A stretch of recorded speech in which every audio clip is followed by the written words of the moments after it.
What's good? What's good? What's good, YouTube? It's Stormybman, and I am back. This is another edition of the Friday Night Chop Session. And this episode is entitled, it's episode number 30. It's entitled, Catching the Fade. Okay. And I want to say salute to everybody that's out there. Shout out to the LDBC. I understand that the LDBC is like really growing and spirits are rising. We've had some good news, and we are looking to do some good things out here with our content. I want to say salute to everybody that's coming into the chat. Happy Friday to everybody. We got a few familiar faces and names out there, but before we get rolling real good, I want to introduce my guest and co-host for this evening's show, Mr. Boxing Conversations with Reggie Owens. He's out there with us this evening. What's going on with you, Reggie? Oh, man, what's up, OG? Doing good, man, and what's up to the chat? Man, we're ready to put on a great show today. Can't wait for us to get rolling with it. Yes, indeed, sir. I'm feeling the same way. I'm a little bit excited. You know, we out here trying to keep things afloat, bringing good content, subject matter, and some ideas and thoughts about the sport. And, you know, with Stormybman, I kind of save things for Fridays. Every once in a while, I'll do some stuff during the week. But I like to chop it up on Fridays with the brothers and sisters out here in the community. Because that, you know, Friday is kind of end of the week and everybody's had their say. Then I have to step in and, you know, drop my little microphone and then head on out the door. So that's how we do it over here on the Stormybman channel. I want to say, first off, I want to start giving some shouts out to the chat. We got Miss Denise Wards is with us this evening. What's going on, my sister? Gil Coles is out there. He says, salute Stormy B-Man. BFTB been a LDBC hater for about an hour. Yeah, man, that's what BFTB do, man. He gets to cooking them, man, and getting them ready for them body bags. Iceberg Nerd is out there. He says, salute my people. Who else we got there? Gil Cole says, salute to Reggie. Denise Ward says, that Stormy B-Man and Boxing Conversations with Reggie Owens, salute. Bonton South D-Town is in the house. He says, peace. Peace to you, Bonton South D-Town. What's going on with you? Don't forget to smash that like button as you come in, my good people. Don't forget to smash the like button. So, this evening's show, Catching the Fade.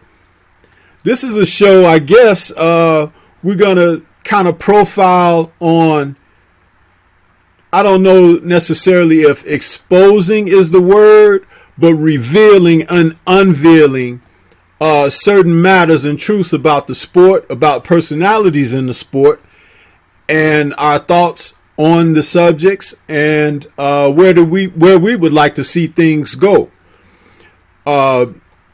Catching the Fade also is in reference to the losers out there in the sport who seemingly time and time again find themselves cornered and running from certain truths that the sport of boxing presents them in the midst of their careers. So we'll get a chance to talk about all of that. But as I bring Reggie in for some more conversation here. Hey, Reggie, how do you feel about what we've seen transpire over the past couple of weeks with the sport? And there's various news on all fronts, and I know that people want to address what's happened to our champion, who was in a serious situation earlier, but we'll get to that in just a moment.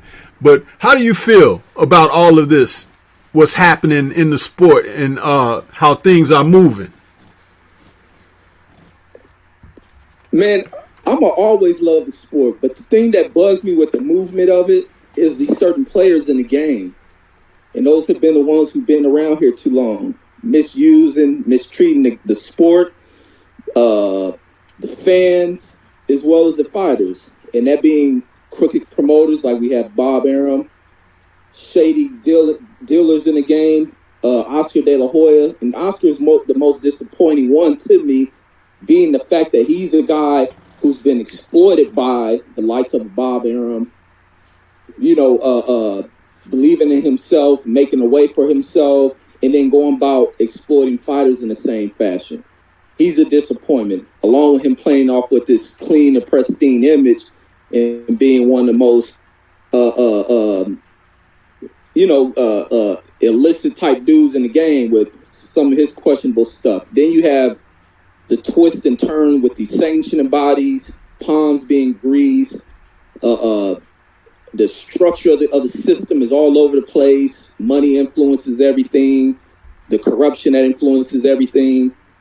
And also you have some of the fighters that do not want to do what's right for the sport, do what's right for the legacy.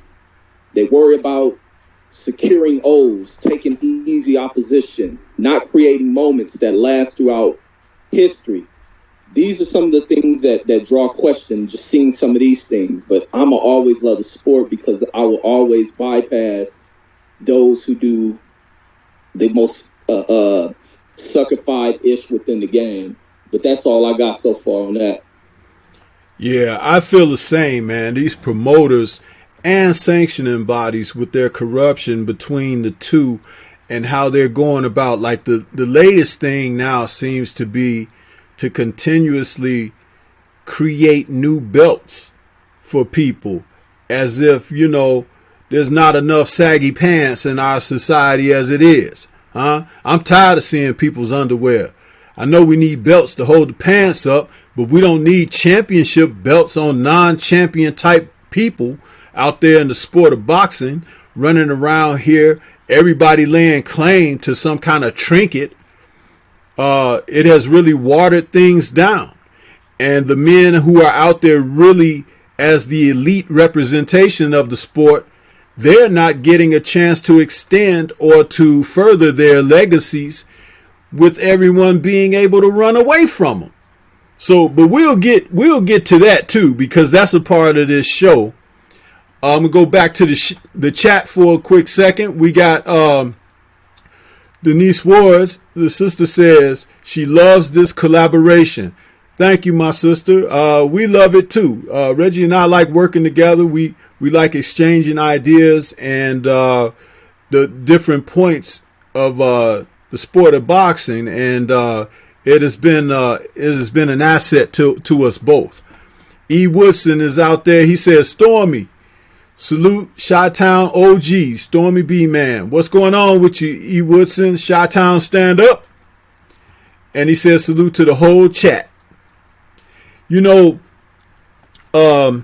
As we go ahead into the show, Reggie, I want to take a moment out to go back to some news that we had just a few days ago, early on in the week. And we found out that our brother, the unified champion at welterweight, Earl Spence Jr., was in a serious automobile accident. And when the news broke of the circumstance, of course, everyone was quite, in prayer for the brother and everything, and to his family and everything. But as it appears that the prayers have been answered, because our brother has fortunately come out of this situation with very, very, very minor injuries and everything. And it looks like he's going to make a full recovery.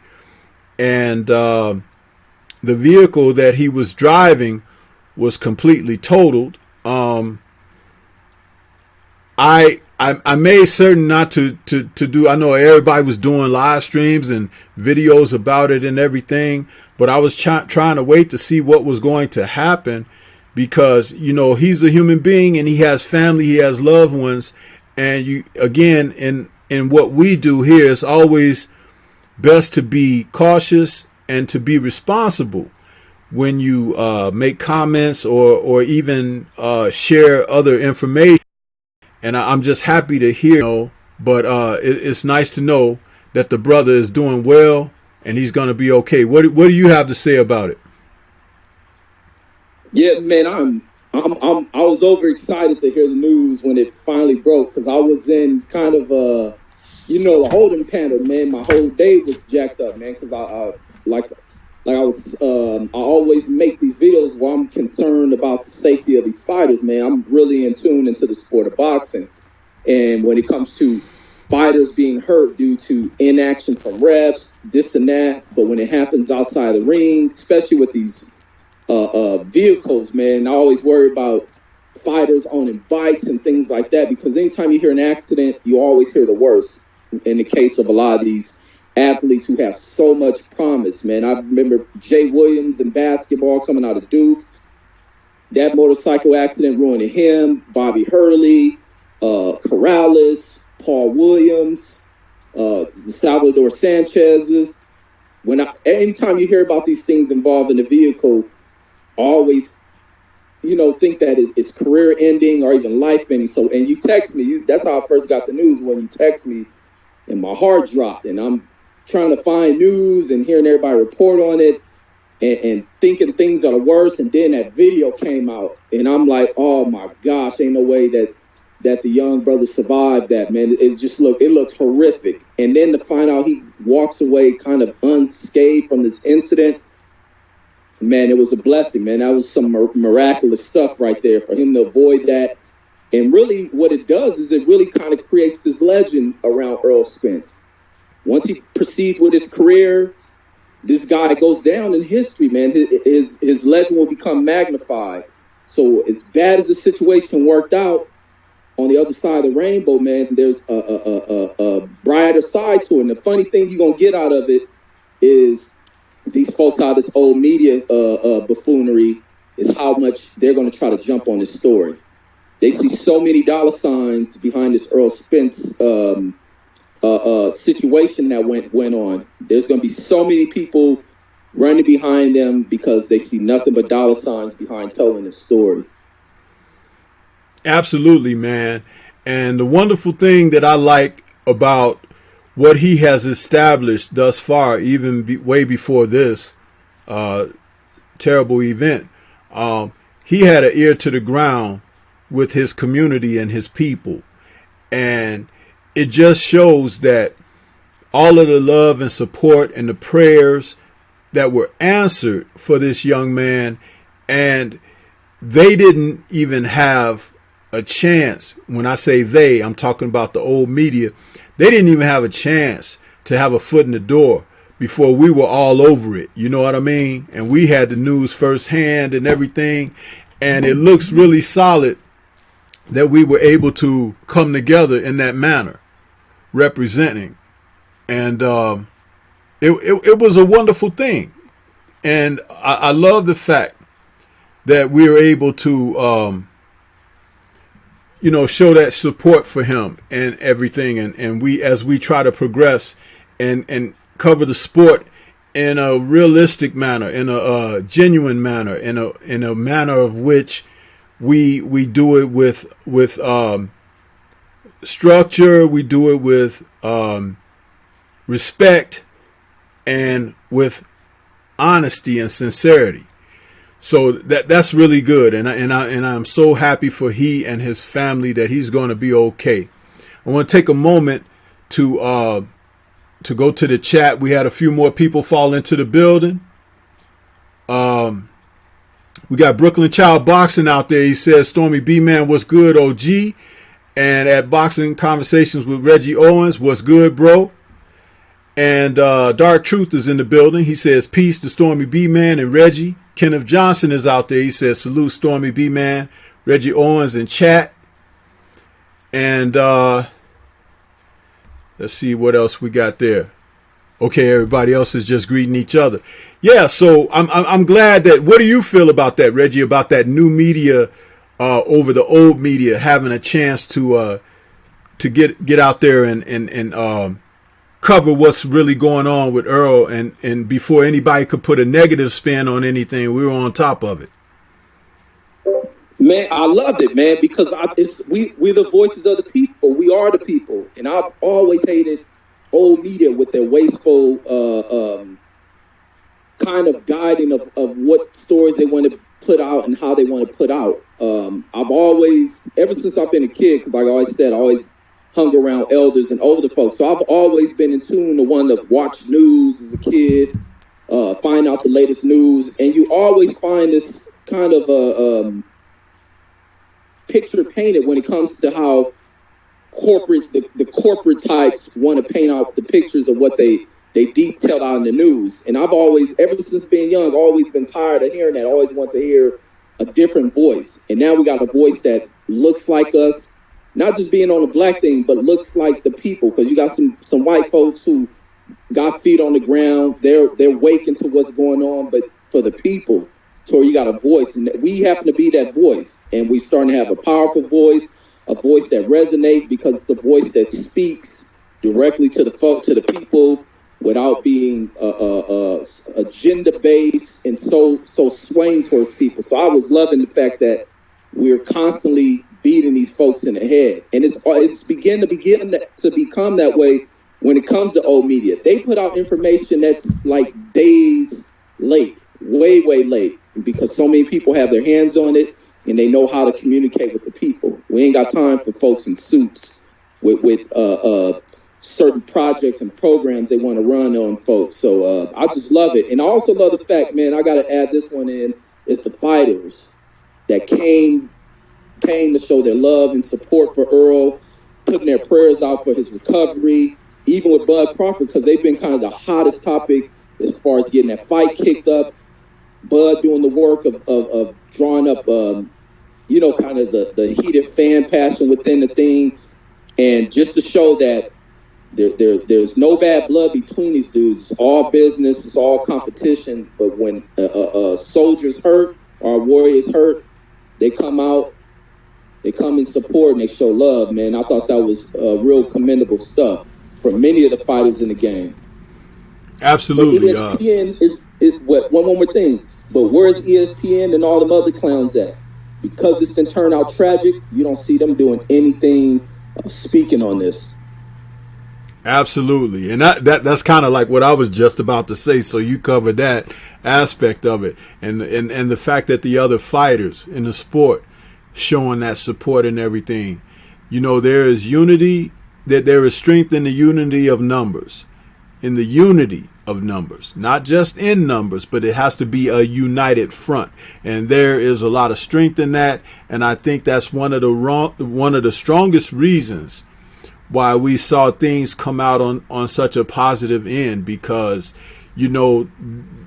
that's how we make it and persevere going forward, and it's together, each hand linked to the next hand to form a chain, an unbroken chain that we carry ourselves and our brothers and sisters and our children and our families forward in that same type of love and support. It's a wonderful thing.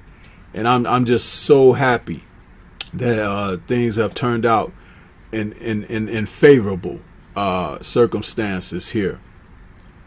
Have you heard anything, switching on to something even more serious, not more serious, but just as serious? Have you heard anything about Coach Bashir? I've been trying to scour, but I haven't heard anything about his condition. No, I haven't heard anything, and I've been looking forward to seeing the updates and the improvements. And I see the family that went to they changed his Instagram to private, so you don't really see anything on his page anymore. So that was kind of a little concerning for me, and made me wonder, like, damn, is something going for the worse, or could it still be for the positive? But I see they locked up the account to where it's private now. So I wonder, man, and wondering what's going on with the situation of the person responsible for it. I heard that there was supposed to be a warrant sent out from who they state was the brother of Clarissa Shields, but there was supposed to be the arrest made on him. But I don't know, man. And from them hiding it like that, I don't know, man. I don't think it could be that great of news. And seeing other folks from the boxing world who are quiet about it. I see the fighter; she's back in her country, her home country. Probably, dealing with the trauma of everything. So she went back home. So I haven't heard anything, man. But I'm praying for Coach Bashir as well, man. Hopefully he does recover. Hopefully it doesn't turn the worst. Turn any worse than what it was, because there's no way he should be suffering from something so simple turning into something so tragic, especially at that age. His life should be able to live out naturally. Yeah. As I look at that, because like I said, I hadn't been able to track down any current information, but I look at that as the seriousness of this. A lot of people had some negative comments to make going into this situation, but I had always maintained this man, regardless of his physical condition and his appearance or whatever, because he's worked in the sport for a long time, so he's in relatively, good shape for his age and everything. He's still the age that he is. And because of the situation that took place, it was one of my major concerns that even the injuries that were totally visible, that whole thing about being struck at that age, there could always be some things happen in the aftermath, even down the line. It could be a month or so later or whatever. And it's like, here we have where the events have turned most dire and critical.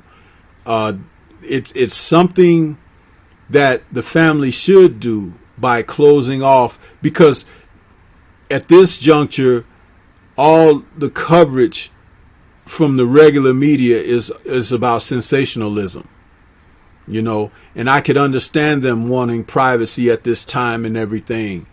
And they don't want to incite people one way or another. And it is a private situation that they have to handle going forward. But just as the prayers for Earl went out, it should be the same for Mr. Bashir and his family, because here it is where at the end of the day, this man was assaulted. Okay, he was assaulted, and he is a senior. Doesn't matter that he worked in the gym. Doesn't matter he was a coach in there with mitts and gloves and towels and this and that, and in the ring showing people techniques of fighting and this and that. He's still a human being. I say that all the time. At the end of the day, a human being. That means that he bleeds like us. He hurts like us. He can be injured and put in dire straits just like us. These people are not fictitious characters. They're not larger than life entities. They are human beings. And at the end of the day, they have loved ones who are attached to their lives and friends. This is why it's most concerning, that the situation has taken the turn that it has, and we just really don't know. But we can still only hope and pray for the best.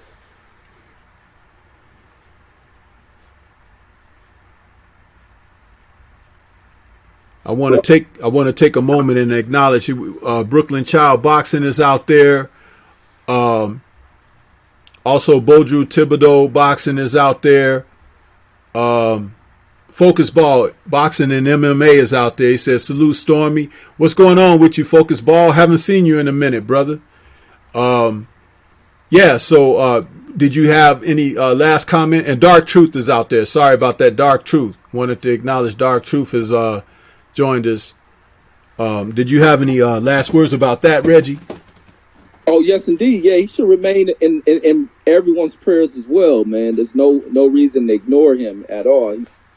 He's a component to the sport, and we all seen what played out with the well-being of his life, man. And we have to we have to hold our elders, women, and children to a high regard, high standard of protection, and in thought, man. And what happened to him, man, we have to pray for him to be able to pull through this and fully recover. So I'm definitely praying for him, and like I always try to do for anyone that's wounded within this game, hurt, wounded. I call them soldiers, so wounded within this game. Always hold a prayer down for them and wish for the best, and always want the full recovery of anyone within the sport, anyone in life. Period. It ain't just gotta be boxing, but in life.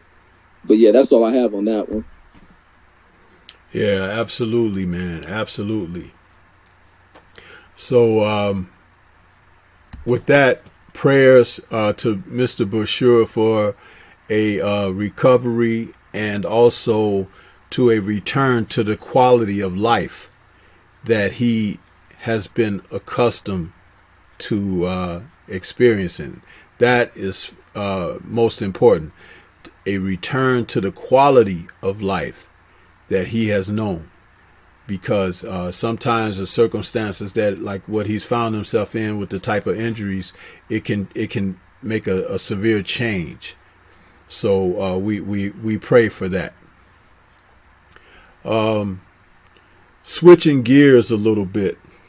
Tomorrow, Reggie, over in the UK, we have a championship fight that's going to take place. Josh Warrington, is taking on. I have a trouble with this guy's name. I think it's Sofiani Takot, and it's for his championship title, the IBF featherweight championship title. I was trying to track down some boxing fights on Takot, but it was kind of hard, and I didn't see anything very recent of his, but I saw something from a couple of years back, and this looks like another fight from the Yorkshire, UK. This fight will be televised on ESPN. Josh Warrington is a fighter that I could see how he could have a huge following over in the UK. And if he were to come to America, he may find himself with the following here. The guy can box, but I would like to hear what you think about Warrington and his upcoming title defense. Yeah, with Warrington, I mean, he's a good guy, man. With me, I think he's just overly aggressive. To me, he doesn't really set up things, but it works for him. He beat the brakes off of what was that? Carl Frampton. He gave Frampton the works. But I thought he lost that.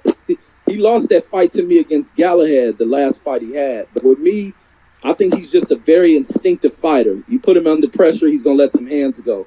He's a fighter who comes forward. He wants to bang. I think that's his style. He likes to bang. He want to feel what you got. If you're not knocking him out, he's coming right there at you. And it's benefited him. He's been undefeated. So, and then with the guy, Safani, I can barely pronounce the name. He's a little bit limited. He's a little bit limited, and I think his style was going to get him hurt in this fight. Because that, like, even pulling up his stuff, it was against that Alexander cat, and it's a cat he's lost to twice, but he hasn't. What's his cat? Safani hasn't really faced anyone, and then also when it comes to but he hasn't. The last loss he had was back in 2014 when it was to this guy Alexander Miskert. I can't pronounce none of their names. Yeah, he had one of those Slavic names. Yeah, yeah. So that was like back in 2014. But when you look at him, he's been on like a 8-fight win streak or something like that. When I was doing the research on him, but the opposition they've been putting him in, I always draw a question when it comes to those guys over in France, Germany, and the other like Baltic regions. Like their records are always padded. Like he had since he lost that last fight, he faced a guy who was 4-19, a guy who was 31 with 97 losses, a guy with 3 wins, 9 losses. So all these fighters with more losses than wins are kind of like debut type fighters. So he's fighting prospects following that to pad up his record. He's gonna go in this fight, and I think he's gonna get crushed by Josh Warren tomorrow. He's not prepared. It's really a shame to see these matches where these guys are taking on those fighters who have those huge losses like that. You know, it really makes you question their resume, because you don't have to take on that type of opposition, and it will behoove you to kind of, you know, look for better talent. And you could tell that these guys, they like to feast on opponents like that. Just a moment to go into the chat. We got Dark Truth out there. He was saying, yes, prayer for him as well. Talked about Bashir. Miss Boxing has joined us. She says peace as Stormybman, and peace to the chat. Also to you, Reggie. I don't know if she realized you out there. She says Michael Johnson Boxing Talk and more is out there. Good evening to you, Michael Johnson. Good to see you out there. Warrington reminds me of a UK version of Wayne McCullough. You ever hear of Wayne McCullough? No, I don't think I had. That last name sound familiar though, but I don't think I know who that is. Yeah, he was an Olympian and he turned pro. Actually, he was trained by Freddie Roach. And Wayne McCullough was a good fighter, man. He was kind of feather-fisted, but he threw punches in bunches, and he had a high work rate. And that's who Warrington reminds me of. I think Warrington has only like 6 KOs or something in those 29 victories he has. But man, he can overwhelm a guy with his activity. And he throws good combinations. I mean, he's not just letting his hands go sporadically and just like being all over the place with his punches. They're placed well. He just doesn't have a lot of power on them. Now, his hands are fast also. He has good hand speed, and he gives good angles. This kid that he's taking on, Sofiani, that's how I'm gonna pronounce it, but it may not be correct, and forgive me if it's not. Sofiani appears to be another one of those fighters who fights with his hands very low. He leads with his chin. His chin is like out over his knee. I see him being stopped in the middle to later rounds because of Warrington's swarming attack, and he's there to be hit. Sofiani, he's there to be hit. He doesn't appear to have very good defense. He pushes his punches, and he doesn't seem to have a variety of punches. He throws his left kind of straight, even if it's a hook. His right hand is kind of like a pawing. I don't like what I see from him, and I think it's going to be another victory in the cap for Mr. Warrington. But I think I will tune in and watch it, because sometimes when the little guys are fighting, you know, they could give you some good stuff. It's like you see more boxing technique and skills from the little guys a lot of times. So I will be tuning in for that.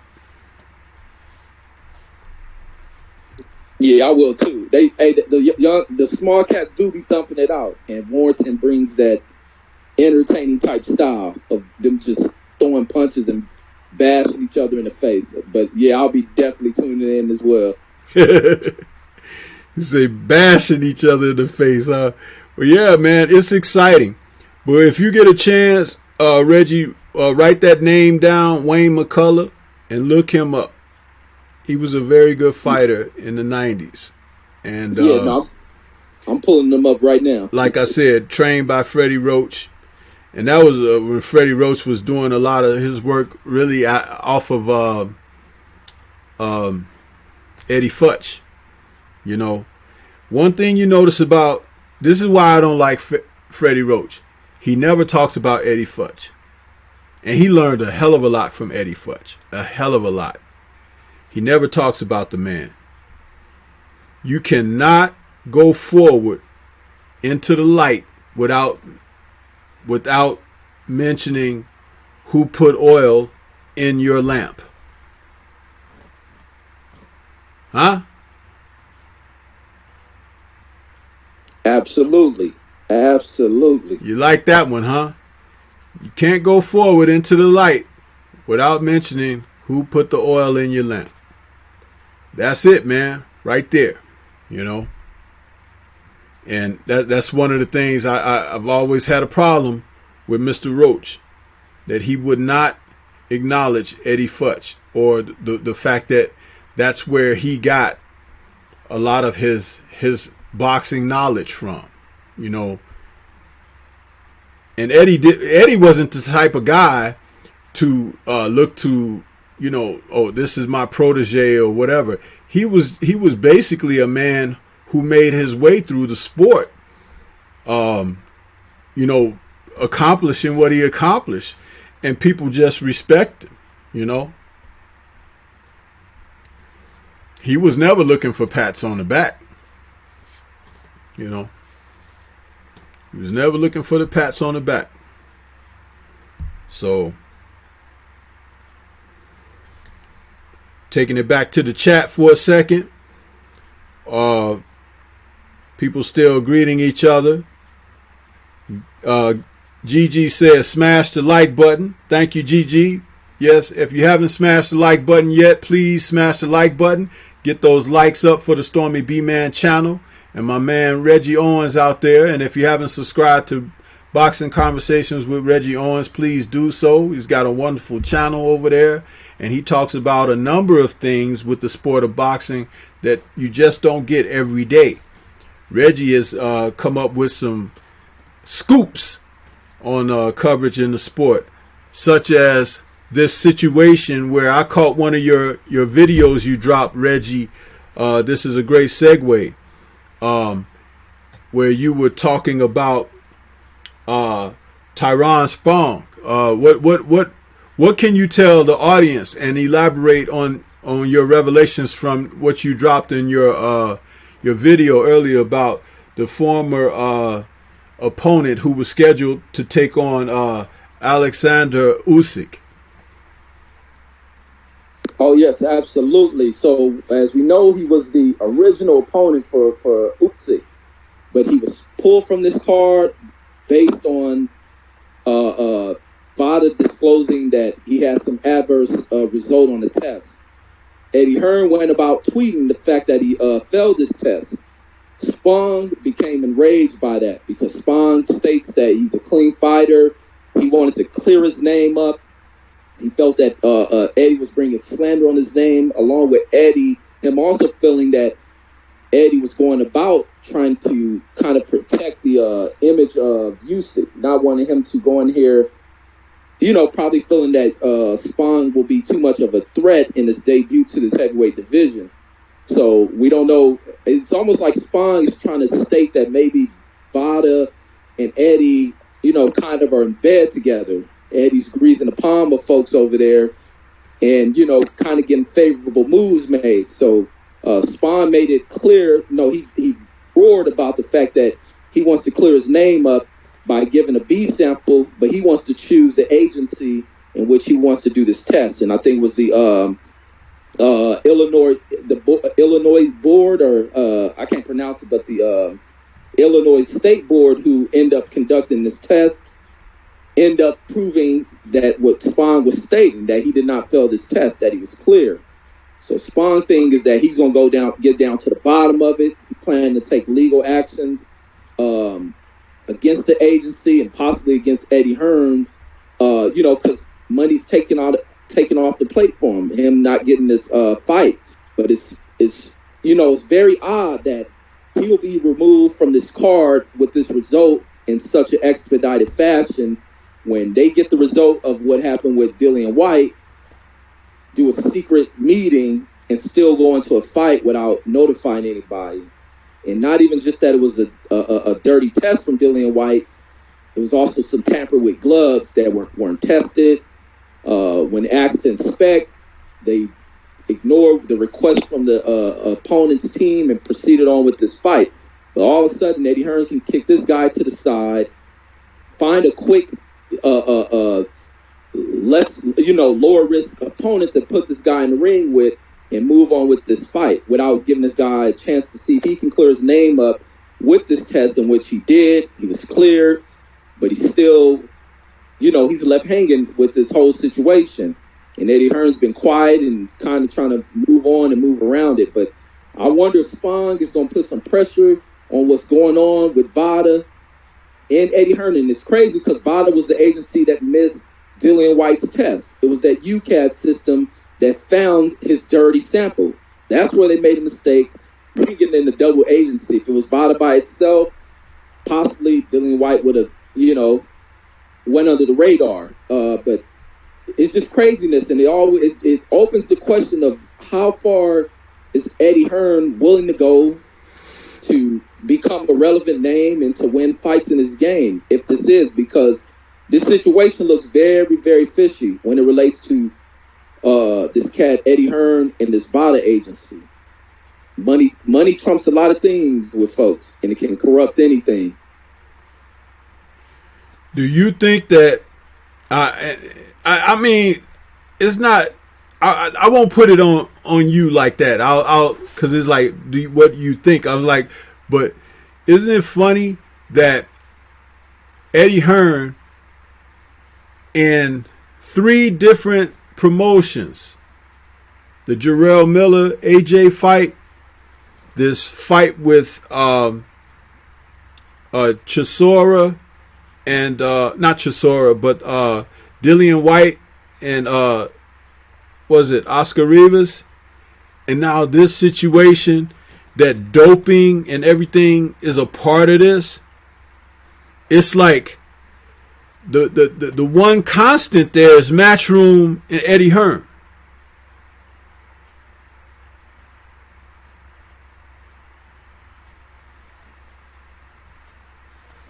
Right. I mean, nobody's talking about that. But when I was checking out your content, I was saying to myself, nobody is looking at this aspect. And see, he could be clearing the slate for his own agendas. If certain guys pop dirty, if certain guys fall off by the wayside, if certain situations take place, then his fighters don't have to go through the hard, tough grind. Or they've had a path laid out, especially if some finances have changed hands, where people look the other way, as they've done with Dillian White's B sample. And the funny thing about that is the B sample and the A sample is the same sample. Basically, they just hold one off to the side. It's like if you want to talk about it legitimately, Dillian White has not come out and dispelled the allegations, but Mr. Sprague, he came out right away with a statement saying that, hey, I don't even take anything. You guys, this is some shady business here. Am I understanding that correctly, Reggie? Yeah, you right on point with it. I mean, if the man is not guilty, he's going to come up and say something for himself. He's going to stand out there and he's going to say, hey, you can test me 50 days out of the week. Out of the year. And it's like, it's not going to happen. But here you have a situation where Dillian White not only had D-ball coursing through his veins like gamma radiation in Bruce Banner, but he also had questionable gloves that were not sanctioned for the fight he popped up in the ring with. I ain't forgot about that. And I know I did a big stream about it, and we don't have to get off track on that this evening, but it's still something that people should not let go. He's a cheat. It's looking like Ed Hearns is a cheat. And that whole Matchroom thing over there, I don't know what the Matchroom is supposed to stand for, but, you know, the match that seems to be at the head of things is corruption. They're matching up with corruption over there. And then he wants to take this championship heavyweight fight to the desert so badly. Why? Something is up. Yeah, he's desperate for another champion. This dude is desperate as hell for a champ. And I think leaving Tyrone Spong in a situation could have railroaded many things, because he think he can make a monetary play with Usyk. He think he can develop him to where he can get a following and a base behind him, which I doubt that he can find any traction with it. But he didn't want to railroad this one. And that's why you're hearing so much of Usyk's name being tied with Deontay Wilder as of late. But he's trying to make a play, and he wants to stay safe. That's why he moved Spong to the side. But ultimately, if Spong can provide the evidence and stay strong with his case and not let Eddie Hearn woo him with money to hush him up, I think Spong may open a bag of a Pandora box of a lot of deceitful stuff going on here. And how many other fighters has this drug testing agency railroaded, when fighters are wondering why they're popping up hot on stuff and they can't explain it because they thought they went about their careers in a clean way. How many fighters have been, wrongfully banned from a sport based on lies that's coming out of this science agency?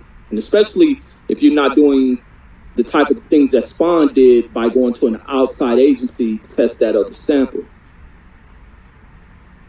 Yeah, I just feel that at the end of the day, it's something that we should not let go.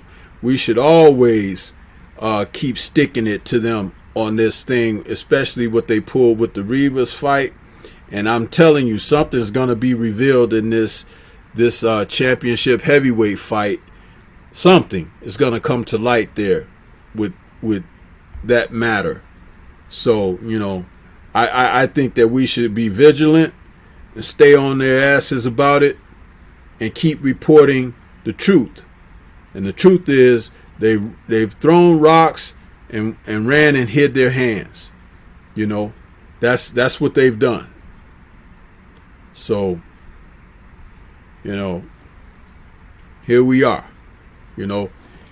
Take it back to the chat for a moment. D-Style says he's working. He can't join us. Michael Johnson Boxing Talking More says, well, that is because the BBBOC does not have their own rules. They follow UKAD's rules, and the BBBOC employs UKAD for all of its fights. Miss Boxing says, you are exactly right, Stormybman. They turn their heads like nothing has happened. And let's see. I got caught up there. Speaking of heavyweights, it looks like they found a replacement for the fight that Derek Chisora was having on the undercard of the Josh Taylor Regis Prograis event taking place October 26th at the O2 in London. It looks like Chisora is going to now take on David Price, and these two gentlemen are like the war horses of the UK, because I think Chisora is like 31-9 with 22 KOs. He's been knocked out 3 times, and David Price is 25-6, and he's been KO'd a number of times. And these two guys, sometimes when you put fighters, and I consider them at the same level, which is probably C class, and on any given night they could be C plus, almost B, according to how they're feeling when they decide to get in shape and come in the ring and represent well, but definitely C class. But what do you think about this late replacement for this fight, Reggie? Man, I just think it's a bunch of crap, man. It's just fighters not wanting to work with Eddie Hearn. I think Parker pulled out of this fight, not sick, but he got tired of his lies of Eddie Hearn. The same thing that Chisora blew up on Eddie Hearn at that press conference about. And I think that's why Parker didn't show up for the press conference. I think Eddie's been, kind of lowballing these cats, and he's pulling out, stepping in. I think Price just needs the money, and he's gonna go in here and he's probably gonna get flatlined, man. He's right in position for Chisora to throw one of them high, wild shots, landing right up on the chin of David Price. I think David Price is gonna go night up into this fight, man. He's definitely going night. But I don't know. I don't see what he can do. Even when he fought his last fight against David Allen, I mean, Allen just didn't show up, and he didn't look too impressive to me. I don't see that power. I don't think he has nothing that's going to he doesn't have anything that's going to be able to keep Chisora up off of him. I think Chisora's going to stay in his chest, and he's going to throw these wild, high, heavy shots. And he can attack to the body because Price is pretty tall. But I definitely got Chisora winning this one. He may get another Spilko-type knockout in this fight. Yeah, and Price has this terrible habit of pulling out in range with his hands low. Did you ever see the knockout with Povetkin? With Povetkin nearly took his chin off his body. Right. He got a terrible habit of pulling out, man, with his hands like below his waist. I'm like, dude, what the hell are you doing? Povetkin hit him like, if you go back and look at that highlight, Povetkin's eyes got wide as silver dollars, man. He was like, I can't believe this dude is like got his hands so low. He just teed off on him, man. And it was ridiculous. But you know what? The same thing is going to happen, man. Chisora, the only thing that about Chisora is he gets a little winded or whatever. But it wasn't David Reeves. David, what's his name? Price? No. Allen. David Allen. No, David.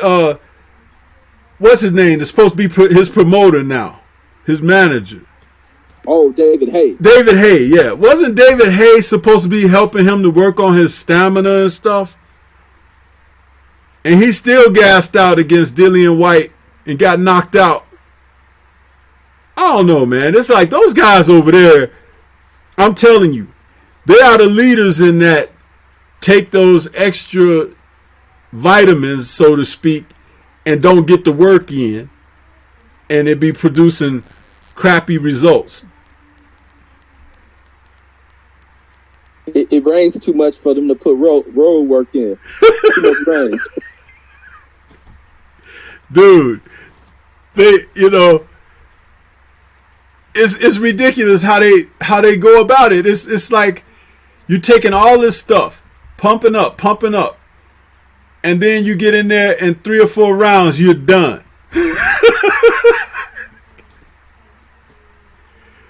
I'm sorry, man. It just makes me laugh when I think about these guys. But if Price is able to go any rounds, like D-Style said, he might win because Chisora is definitely going to gas out. He's going to give you a chance. If you get beyond 5 rounds with Chisora, you got a beautiful chance. But I think with David Price's style and how much respect he may give Chisora, he may give Chisora enough time to rest and catch his breath. I don't know what kind of pressure Price will be willing to put on Chisora because of that, how chinny he is.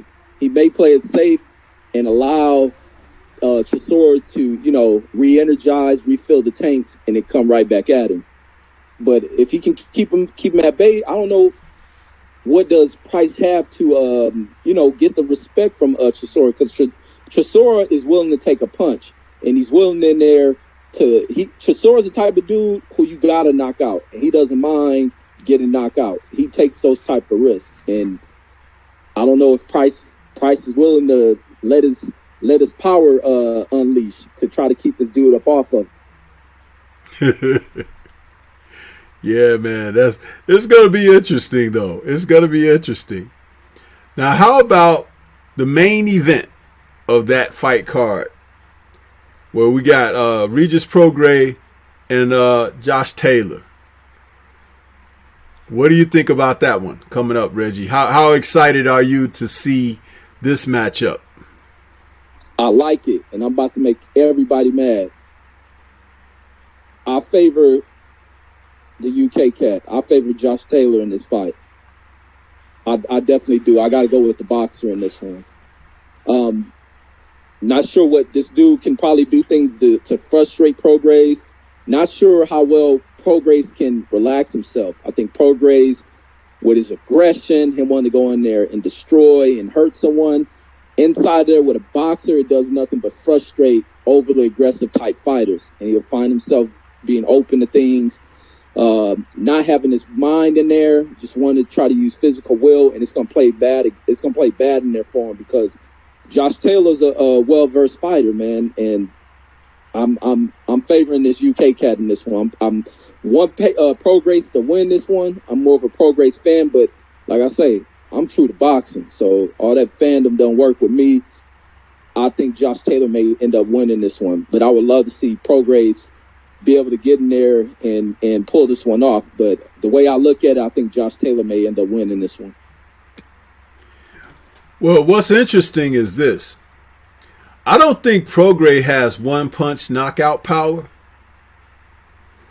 And when you're taking on a quality boxer like we could say that Taylor is a quality boxer. When you're taking on a quality boxer, you have to have an equalizer, because that boxer is going to be up on points before you know it. So if you don't have anything that could close the gap with the quickness, and you rely upon your inside fight, wearing a guy down and everything, he doesn't have to be available for that. And as you said, I think you make a very valid point. With Taylor being the boxer that he is, I remember that, what was that, who was that he fought in his last fight in the tournament? Ivan Burkett. Yeah, Burkett. Burchell. Yeah, that guy, he had a big left hook, and he landed like a couple of times in the fight, but Taylor took it away from him. He gave him angles, and he didn't give him the chance to get comfortable or get in a rhythm of throwing that shot. And he was taking a lot of shots himself, and Burchell would end up on the canvas, and it took any momentum that he had, and it gave Taylor all of the momentum after that, especially when he dropped him, because then he started going inside on him and working the body and everything, and he broke him down. So it was a good fight. It was kind of like what you saw in his championship winning fight, what our guy Caleb Plant did. You know what I mean? We took the guy to school with boxing. He boxed him, gave him angles, gave him distance, made the guy run into shots. He ran off combinations. He turned. It was a great display And that was kind of similar. Would you agree with that? 100%. So that's how I saw that. And I do believe that it will be the type of fight where, in order to do something really special, Prograis is going to have to do something he hasn't done before. He's going to have to get outside of himself. Even if it's like, say like he was used to being a stronger guy, having heavier hands and doing things, but he might have to really go after this guy, because the guy may be up on the cards on him. You know what I mean? So he's going to have to cut that ring off. He's going to have to start banging him. He's going to have to take some coming in. And will he want to do that? In hostile territory, also playing a huge factor. That's one of the things that people need to take into consideration. Before I go any further, I want to take a moment to go to the chat real quick. Nitty G is out there. He says, salute, hashtag LDB Chicago. What's going on, Nitty G? D-Style says, Taylor versus Prograis is a true 50-50. And Big Snack Pack is out there. He says, salute to the you-know-what chat. What's good with your Big Snack Pack? And he says, salute at Stormybman. And don't forget, Reggie is out here too, brother. And he says, Iceberg Nerd, Big Snack Pack, salute OG. And let's see, Derek Bailey is out there. Derek says, salute at Stormy B, man. What's good, Derek Bailey? Good to see you, man. So, yeah, that's my take on it, Reggie. I think that the fight will be highly contested, and Prograis is going to have to come out of himself, of what his normal comfort zone, to try to do something to take this fight.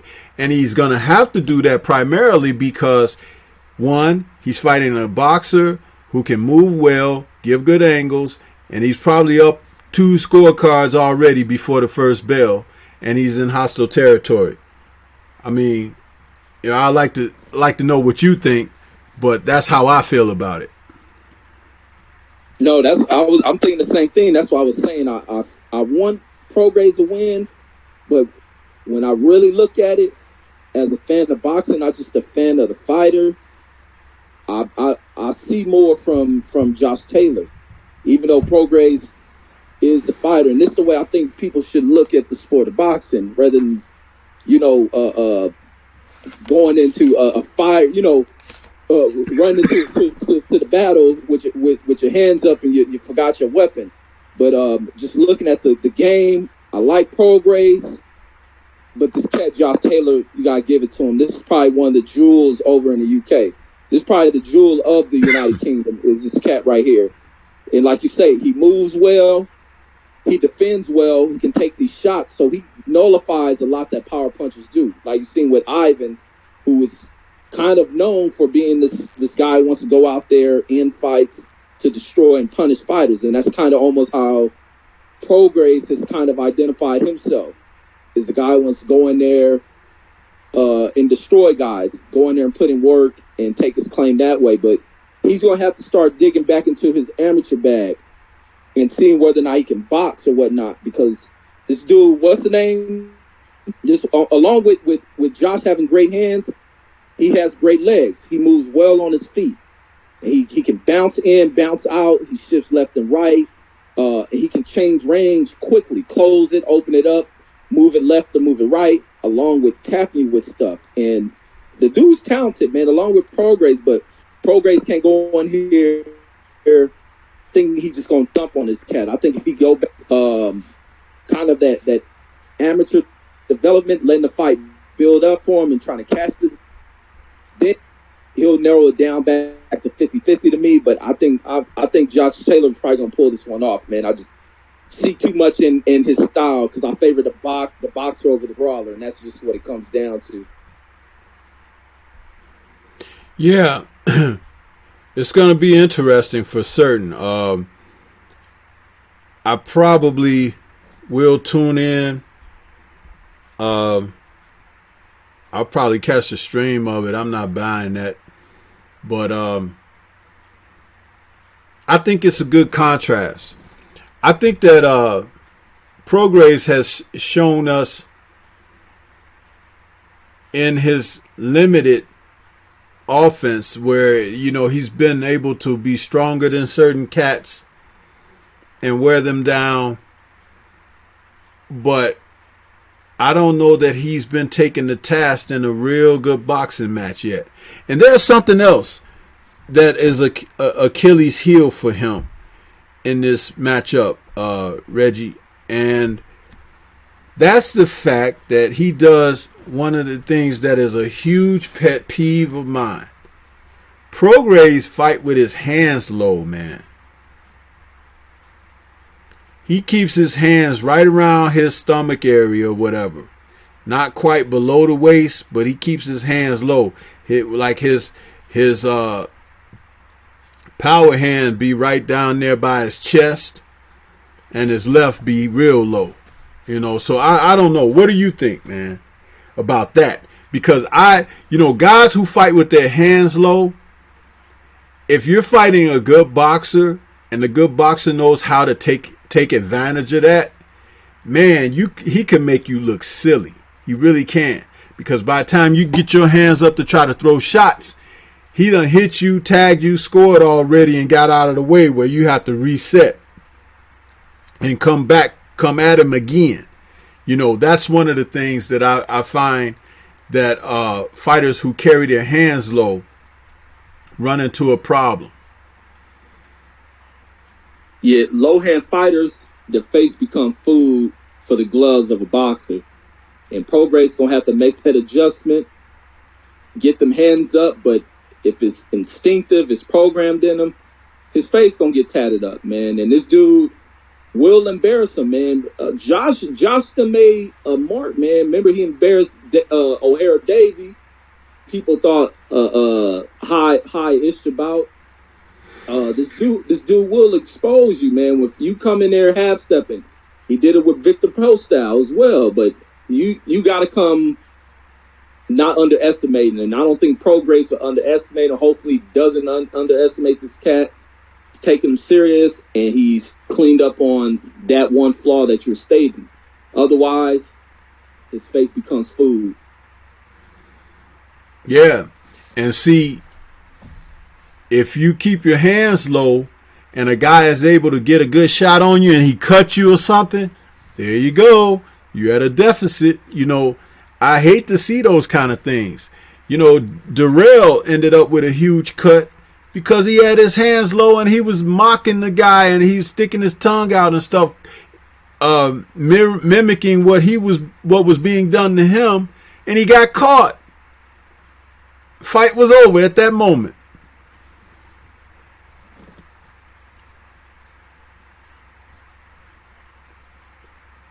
Right. You know, so hey, man, I don't know. So let's see, we got Derek Bailey out there. He says, yeah, he does, Stormy, talking about Prograis keeping his hands low. Yeah, man. You know, you always go with the guy who has skills, ring IQ, and the ability to have been taken into deep water before. And I think that in a rare instance for a UK fighter, Taylor has all of the above. I agree totally with that.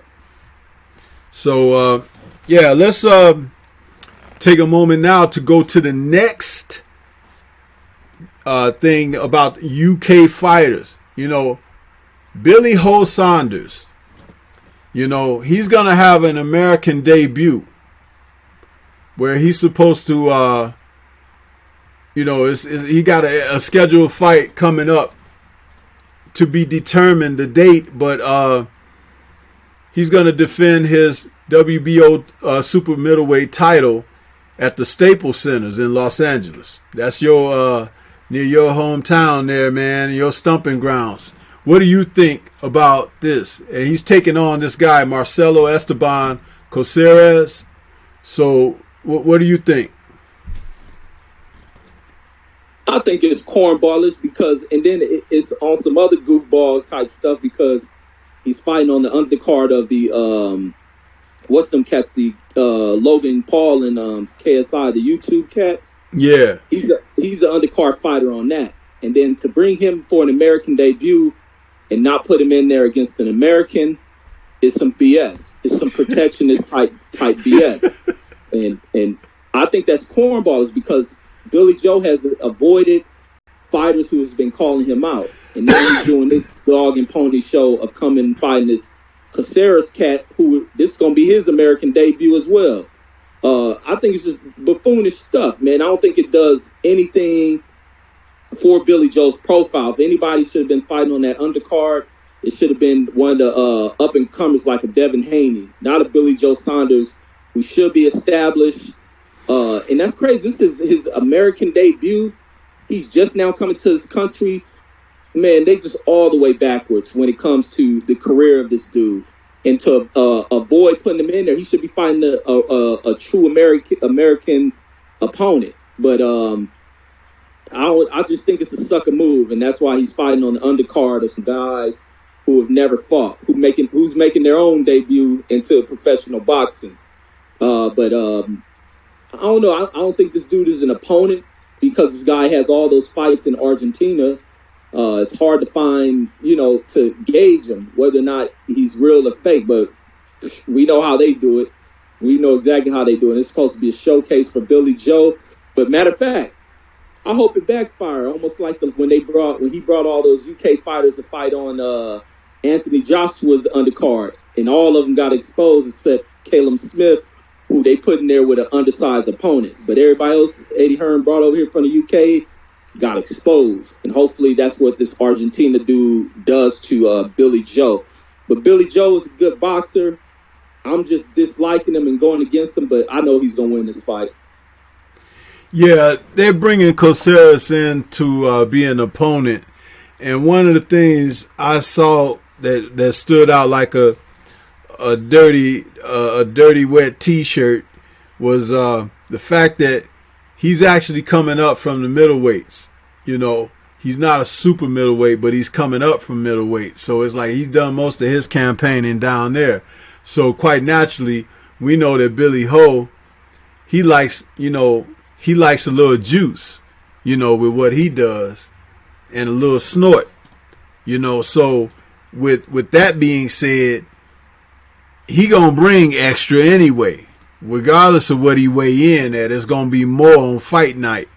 So Mr. Caceres is gonna have to contend with that.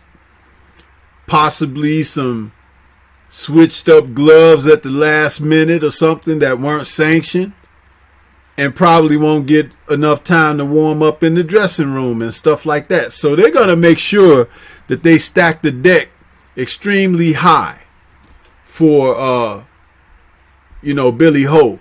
And I'll tell you something, stacking the decks high and even using the term high along with Billy Ho, that's an oxymoron within itself. This guy, they did not bring him over here to lose. They did not bring him over here to lose. You can hang your hat on that. But every once in a while, you run into an Argentina who has a punch. This guy has 28 victories and he has 15 KOs. Sometimes when you can punch, that's all you have is a puncher's chance. And if you're willing to let the hands fly, stranger things have happened.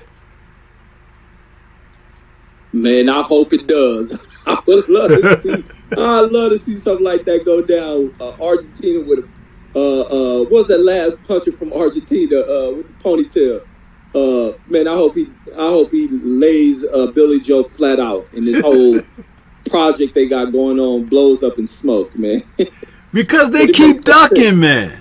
They keep keep avoiding the obvious. They are not trying to take on anybody good or threatening. They just want to thrive in the sport, rob the fans, talk crap, take dope and think everything is all good. Get the hell out of here. But you know what? Were you going to say something? Go ahead, Reg. No. I was saying, right, man. These fools just constantly just sit around here, dancing around and making maneuvers to avoid these fighters they should be fighting. The ones who run the, who put them at a 50-50 position, and they don't want to take that. They want anything where they at least 40% above the opponent they face, and they'll go up in weight, drop back down, or even now that he's at this new weight, he should be challenging. He should be trying to go challenge for a title, not bringing some other guy over it. Or if you come into someone's into an American's country, you should be fighting an American. Yeah, it's funny, man. It wasn't even planned to segue this way, but that is a great opportunity for us to enter the last portion of this show and subject that I had saved for the later portion of the show. And that is the fact that the title of this show, this particular episode rather, that I called Catching the Fade, and ducking still the order in the sport of boxing. That's what this segment and the show was titled. The subtitle was Ducking Still the Order in the Sport of Boxing. Dude, we have seen more ducks than you've seen, on the lake, migrating to the south. It's like these guys, if you slap one of them on the back, feathers might fall off of them. I mean, it's just that bad. You know what I mean? It's terrible, man. It's terrible. And so when you see the thumbnail come up, are you able to see your visuals right now, Reggie? Yes, I got it up. When you see the thumbnail come up, we're going to cook on each and every one of these guys because they are the main culprits in the sport, man. And I've numbered them from 8 to number 1. And the countdown begins as such. Number 8, Anthony Joshua. Okay? This dude here went out there with, 15, 16 professional fights and fought for a title against a guy who was probably one of the worst titleists in history. That Prince, Prince Charles Martin. That dude was about as much of a heavyweight champion as I am a brain surgeon. That right there, I mean, Joshua could have got out of the bed in his silk pajamas and slippers and still whooped that cat. That wasn't saying much.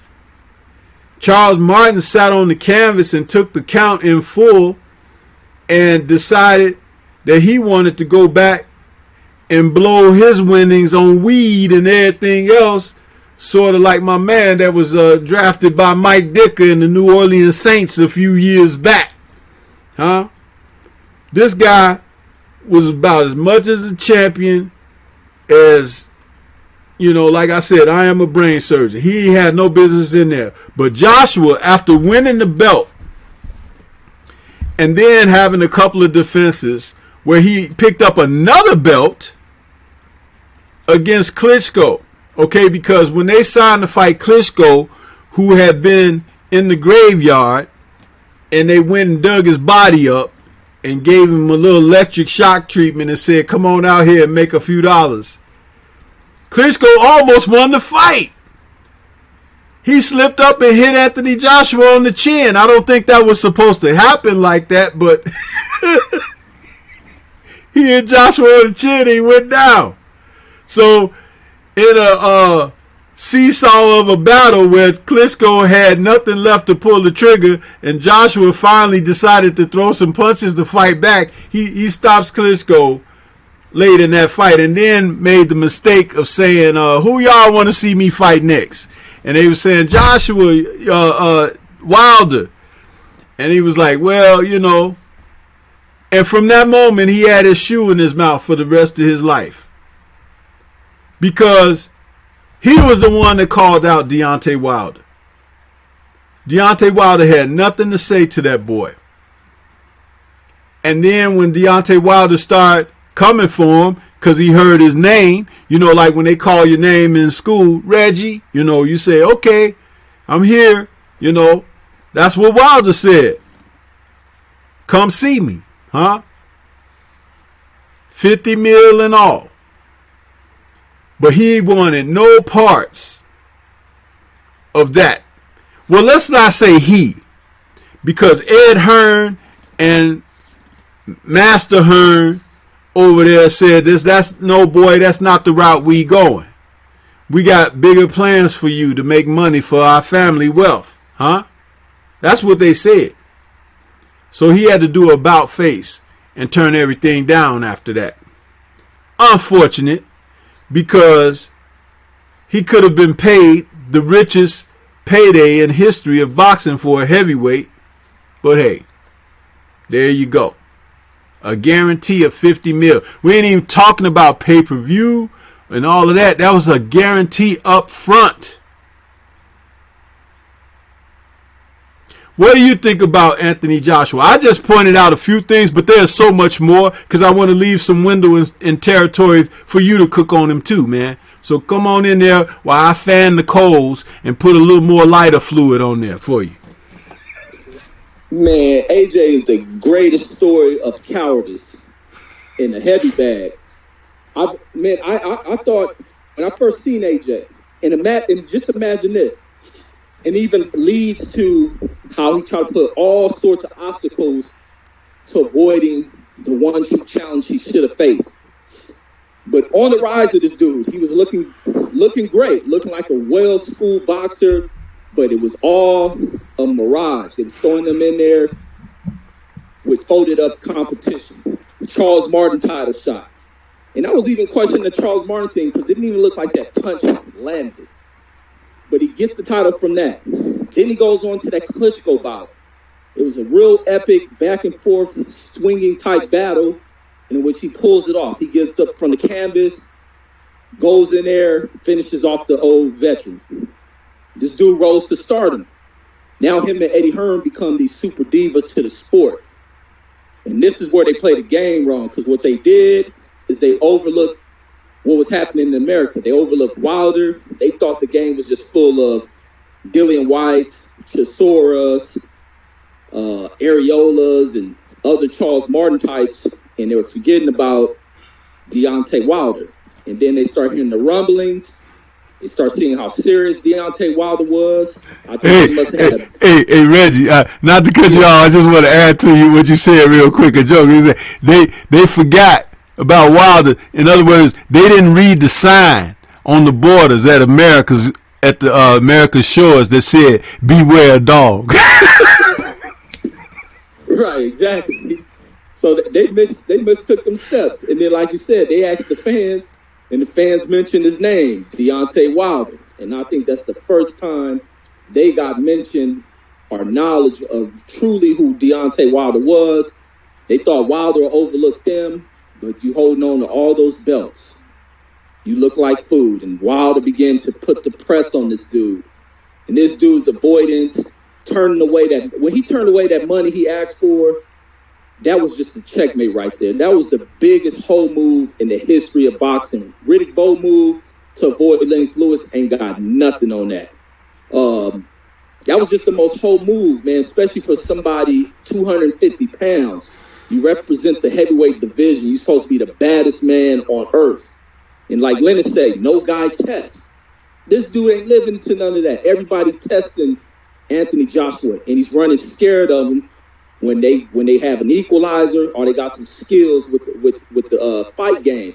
So to see him do that, turn away $50 million, try to use the Eddie Hearn situation, then for you to leave the American network that builds you up in order to avoid him and put another obstacle of acting like the network situation would have been the other lie they could have fell back on. But Deontay Wilder would have followed him over there, so they tried everything to avoid him. Then throwing out they thought they can throw a low ball number that would run Deontay Wilder away, like $11 million or something. He was willing to take that. These fools still failed to pull on the fight. And then here they go with how Eddie Hearn can manipulate these drug agencies. He manipulated a sanctioning body to interfere and act like they ran out of time and he needs to take this mandatory shot. So it's all type of coward moves to where people are stepping in the way to defend and protect this dude because they look at this dude as a financial gift. You know, he's the thing that these companies bank themselves on. The DAZN banked themselves on this dude. Eddie Hearn and his father's company banked themselves on this dude. And it all came crashing when once again they overlooked something because they don't know how to do their research. They don't know how to scout well. And they picked this chubby dude who they just thought was a big, fat, slow, sloppy heavyweight. And he came in there, exposed the hell out of their cash cow. Now the company's all in shambles. But that's all I got on this 250-pound coward. And don't forget, he also, Ed Hearn signed Luis Ortiz because he was a top #1 contender for the WBA.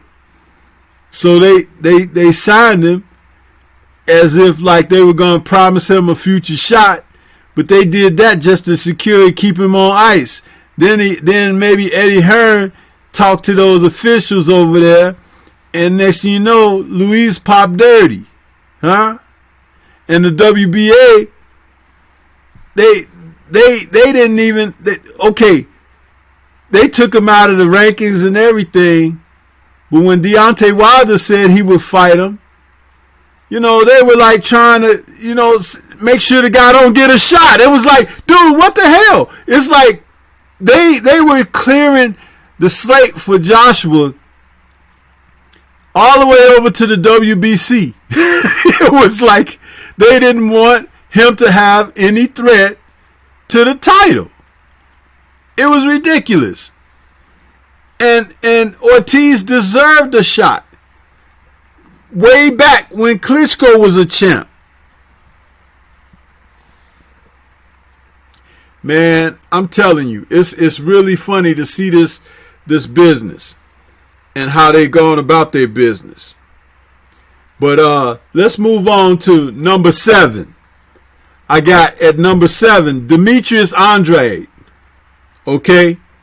This guy who runs around, first of all, either he want to be part of Prince and the Revolution or something, or he want to be a boxer. I ain't figured that out yet.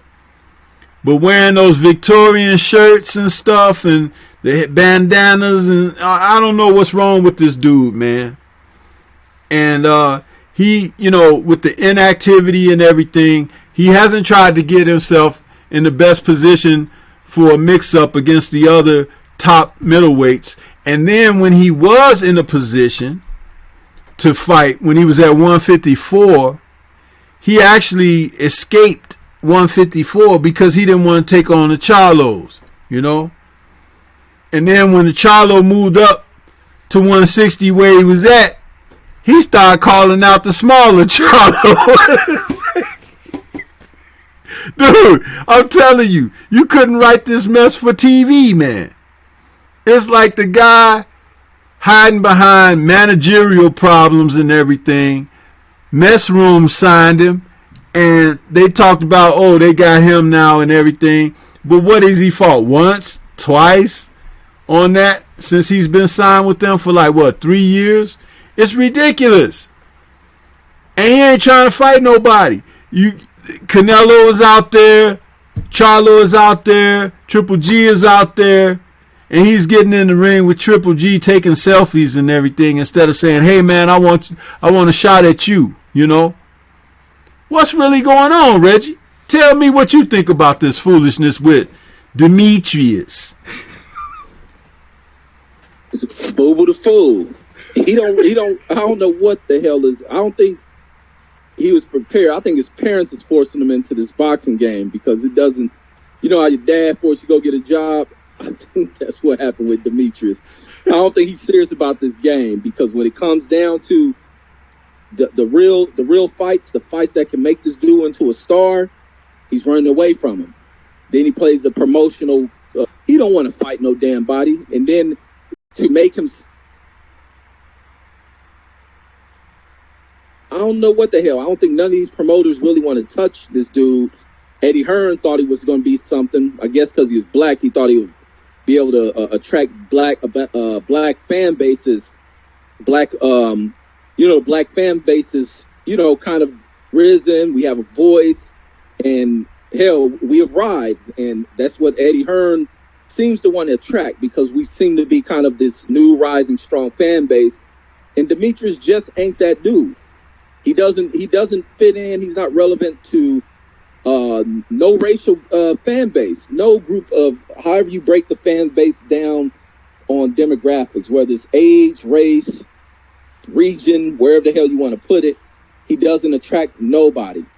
But he's just, I don't know, he just waited and played this game out wrong. And he does everything wrong to where he's too childlike. And that's the problem. He doesn't come off like a fighter who is serious about challenging other opponents. Like you said, when he got in the ring with Triple G, he's in the damn ring taking selfies. I ain't never seen that. You want to fight with somebody, but here you are being over friendly rather than he's going to go off of them telling him, oh, back up. F that. You take the mic. If you really want to fight, ain't nothing none of the fools can do to hold you back. Start a ruckus in that ring. Start something. Generate something. He don't do any of that. That's just like he used to show up at the Charlos press conference and trying to start stuff. The minute them Charlos bucked up to him, you watch Demetrius Andre fold up like Smokey on Friday, where he got quiet as soon as he seen things got real. So it just showed right there he wasn't serious about fighting anybody. I think he just wants to play amateur pity pat in that ring with folks. But it played him, man, and I don't think he's gonna find any more paydays. Hopefully the zones give him the money he wanted, but Canelo, Triple G, the Charlos, all of them going to block him out because he's wasted too much time avoiding folks, and I don't think he ever really wants to fight people. Yeah, man. It's really ridiculous when you see it. It's really ridiculous. And him showing up wearing those strange garbs, I don't know, man. I just, the jury is out on that brother. I don't think he wrapped too tight. And he beat one of the kids from my gym earlier in his career. So I ain't never liked him after he beat my boy. I had a young guy that I worked in the gym with, Rudy Cisneros, and he beat Rudy. I think he got a third or fourth round knockout over Rudy. But Rudy didn't like to train. He was a little lazy and stuff. But yeah, I remember when he fought Andre. I just don't care for Andre anyway. Forget that dude. So let's move on to number 6, I'm sorry. And that would be Tyson Fury. Okay? And there's a reason why these guys are in order like this numerically. So we're going to get to that. But Tyson Fury, the so-called master boxer, Apollo Creed, the best since Ali, you know what I mean? That's what they said about him.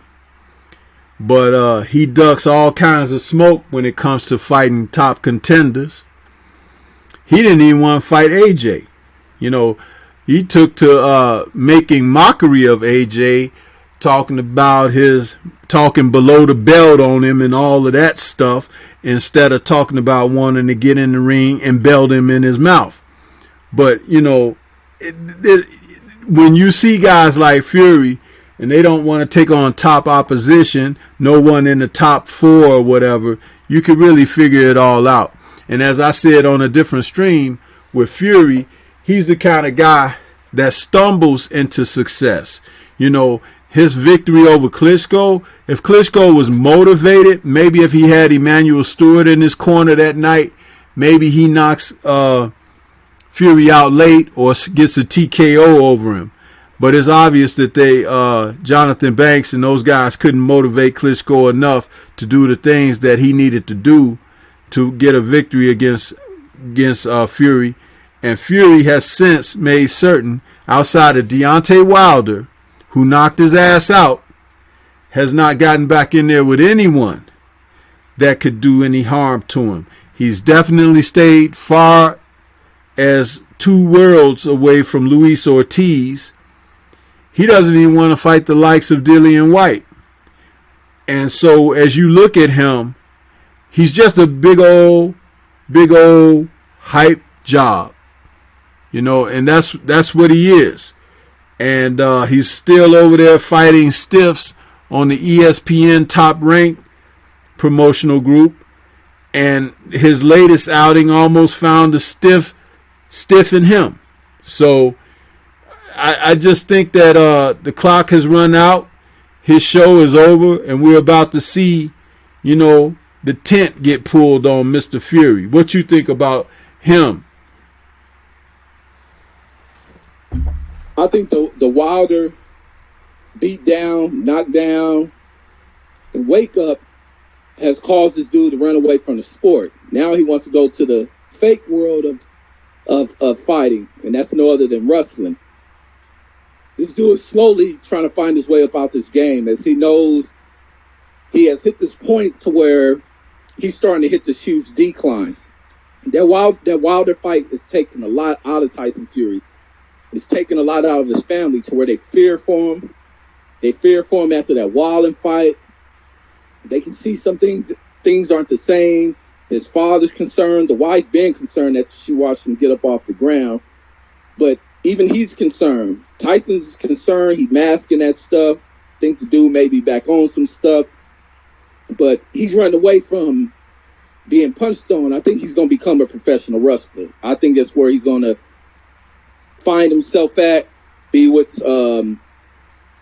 from where he really has to get punched, where he has to feel power, where he can be cut open by some of these heavy-hitting guys. But he's a cornball, man. He's been trashed. The way he came back into this game, manipulating these trash segment of America, being the media, certain bases of America that, kind of always want to go about creating this great divide. And here they are buying into a person they never heard of, never saw in their life, because these old kooky folks out of the dang old media want to build them up. This is their guy. They buy into him. And they buy into this guy with selling off this lie about mental illness, but they fail to tell the rest of his story about being a drug cheat, walking away from the sport at the height in which he captures all these titles. He goes off on these drug binges. He becomes suspended. But this is everything that's hidden. They want to play into him dealing with mental health, him being a gypsy and struggling. I doubt if he's any of that. Like I say to people, Tyson Fury is just an average UK white citizen who went on camping trips every week. Ain't nothing gypsy about him. But this dude comes in here playing off the backs of these clown fly-by-night fans out here who are just looking for hope that represents, looks like them, or is shaded like them, and they want to buy into him. And when he gets in that ring, they thought they saw him doing something, and they watched him go to sleep momentarily before being woke up. He gets up. We think we gonna get the fight. Tyson Fury is looking for somebody to rescue him, and him and Bob Arum had this backroom deal to save him. Bob Arum will rescue those who he feels are, class fighters that he wants to protect. He'll step in there to interfere with anything to rescue them from themselves or going back into being destroyed again. That's what Bob Arum's seen, and he's back in here saving Tyson Fury. But this dude is just a cornball. He ended up turning to one of the biggest flops in. Dang, can I call him the biggest flop in boxing? Or the biggest hyped up flop in the history of boxing. for them to hype him up, compare him to so many of the icons of boxing, and then to watch this dude just come off like that. And especially the way they sell him off as being some lineal champion, this and that, some tough guy, and how he's the best since Ali last stepped in the ring, and then watch what happened to him against Otto Wallen. So they played themselves, and Tyson Fury has betrayed everyone who has ever worked and looked out for him. Deontay Wilder looked out for him, betrayed him. Bob Arum, ESPN, stepped in to look out for this dude, and now he's betrayed them as well. And he's also sticking it to ESPN by jumping ship to go over there and be televised on a different network when it comes to what he's doing with that WWE stuff. So anybody that helps out with this fool, he's just the cat that's going to go behind you and portray the hell out of you. That's why you don't give dope fiends money. You lend the dope fiends some money, never expect it. A return on that crap. But that's all I got on Tyson Fury. Fury to Bob. I smoked the damn TV, Bob. So, anyway, let's scurry on down to number 5, Dillian White. I'll let you go in on him, Reggie. Go in on Dillian White, bro. Why he is one of the main order of duckers today. Straight up mark, man. And he's a puppet, and this puppeteer is no other than Eddie Hearn. This dude is being used as a pawn to save Anthony Joshua. I think he was paid to step in the way, to try to step in the way, become this mandatory of the W, all in an effort to keep Anthony Joshua away from getting his head knocked off. But the other side of things is him. All White think he's being tough by trying to do Anthony Joshua's dirty work to get in the fight. This dude was shaking in his boots when it came down to him needing to line up with Luis Ortiz. He didn't want none of that smoke. And now we kind of find out, and even on top of that, this fool's already a drug cheat. Early in his career, he had to put that stuff in his system. And now in his last fight, when he's put in position for a mandatory shot, or what the WBC was kind of trying to come up with a decision on whether or not this will put the winner of that fight into the mandatory position, this fool did everything in his efforts to not lose that fight, and he fueled himself up with some of that powered up dope in his system, all to get this fight. And he even went an extra mile by coming in there with some gloves that may have had some alter padding in it. And also, even him, he got some cheap stuff, because when he's in this fight, rather than him knocking Reeves down, he's the one that sat down on that canvas. So everything about Dillian White is some just slave-like stuff, man. What you call got them strings on him, and he's just moving them around like a puppet. Whatever they need from Dillian White, he's going to do it, and he's going to say it. But right now, he's been hush mode ever since Eddie Hearn couldn't control that UCAD. He had Valda in the bank, but he just couldn't get UCAD in his pocket, and it exposed the little plan of his little cheat artist, Dillian White, who wasn't going to do nothing but get his head blown off when he stepped in the ring against Deontay Wilder. He's going to get his opportunity, and we're going to see him duck it as well. But that's all I got on this clown, man. Just ain't nothing worse in this sport than the dang drug cheat. Nothing worse than that, besides these promoters. Cool. And I co-sign on everything you said, because he's a fool and he's a lichen. Now we can move on to number 4, Saul Canelo Alvarez. This guy who made up his own weight class and everything, the catchweight champion of the sport of boxing. This guy has done so much to evade quality opposition at his weight and around his weight, in the favor of sanctioning bodies such as the WBC that they anointed him with one of these ridiculous belts, saying that he's their champion and he could never lose the title in the ring, even if he lost a fight. What the hell? Dude, what are your thoughts on that? It's some clown-ish, man. This is why it's so important. Even like the cat I hate, Dana White, coming with the thought of creating his own belt. And I think that's an ideal that some of these big-time promotional outfits that do things right, like the PBC, should come about doing. I see they ignore one of the titles, and then hopefully they do away with another title, forcing these sanctioned bodies to do what's right, or we go about ignoring everything that you represent. Because there's also talk about them wanting to make Lomachenko a damn franchise champion. And the dude hasn't done any goddamn thing. But back to Canelo. Canelo, a damn drug chief. How does this guy represent anything being franchise or whatever franchise is supposed to mean? Somebody that represents the organization well. I think Canelo should have to put more work in following what happened with that, with him coming, trying to go into a fight cheating. He should have to put in more work, face tougher opposition than just the Triple G. I don't even know if in his career can he even state that he has done so much. I don't even know if he's deserving of holding such a title, and especially when there's a whole list of opposition that he should be facing in there. Opposition that really test him. The Mayweather thing was it was a great challenge against a legendary guy, but that was not a fight that put him at risk. That Floyd Mayweather fight was nothing. Canelo's a bigger and younger guy. It was nothing. Now he's facing here with some opposition that's about relatively the same age as him, who pose a greater risk, a greater danger. This is the fight that he should be taking on in order to earn the title of being a franchise champion. And what he's doing, he's avoiding it. Taking lower risk for better pay because we got fools who don't know how to value the sport.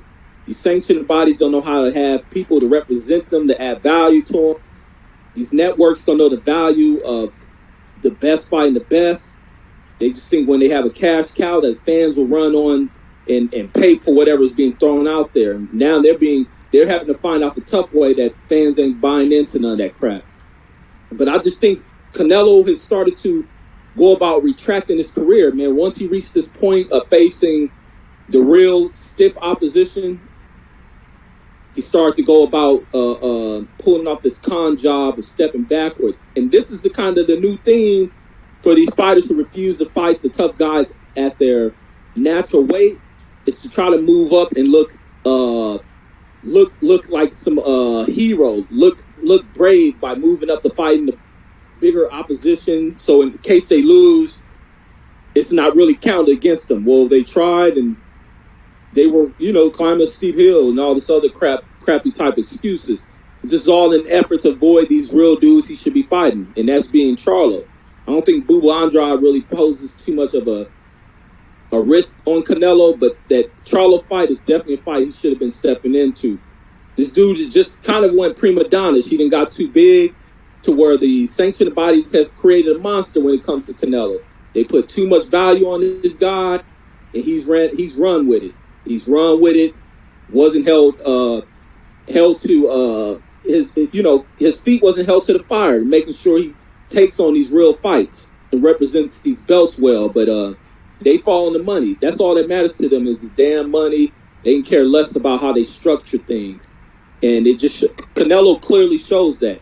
He shows the power that a star fighter can have over the structure, the true structuring of this fight game. All right. Agreed. And I'm going to take number 3, and I'll leave you with number 2 and number 1. But number 3 is Triple G. Okay? Triple G is a guy who was definitely a hype job by HBO, who came out here, and we were told that he was going to be the next best great middleweight champion. After fighting a series of guys from the bar, cab drivers, Uber and Lyft drivers, guys from the laundromat, and a couple of guys from the back alley that you slip a couple of dollars in their pocket and they say they'll put some trunks on and get in the ring with him. And then they want to try to tell us that he was the best middleweight since Marvin Hagler. Really?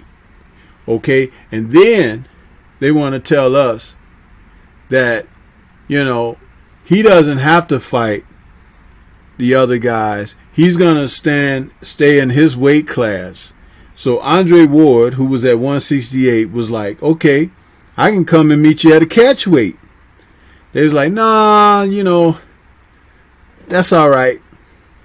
But then when the young lions start coming on and nipping at the heels, Charlo and Andrade and some other brothers out there, what happened is he started taking these little hiatuses, not fighting for a while, giving up belts and stuff like that, fighting for other belts that was vacant. This guy has run and ducked and hid.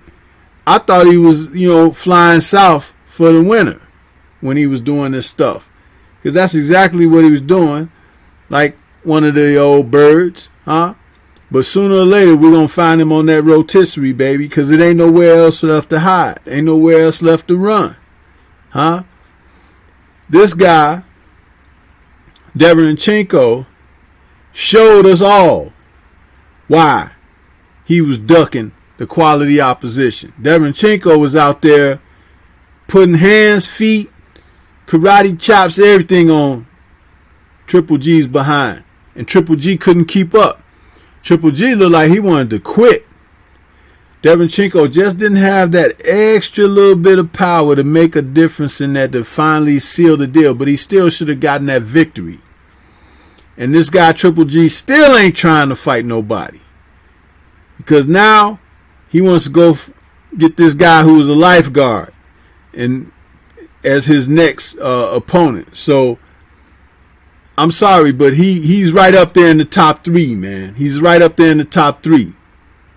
But Reggie, since you cook good on Canelo, I think that Triple G is like a mirror of Canelo. The only thing about him was he wasn't smart enough to fight catch weights. But he did fight a couple of catch weight fights where it was non-title defenses. See, that's how you get that extra person there, and that's how you get that, that extra victory in there without having faced quality opposition. But let's move on to the guy who's the king of not facing the quality opposition and don't risk a lot of matches doing so. And that's your boy Vasily Lomachenko. What do you got to say about Vasily? Man, I was glad you brought that one up. Man, he's a clown, man. He's another one of the televised creation. There's another dude they see fighting with a black style and decided it's no longer boring.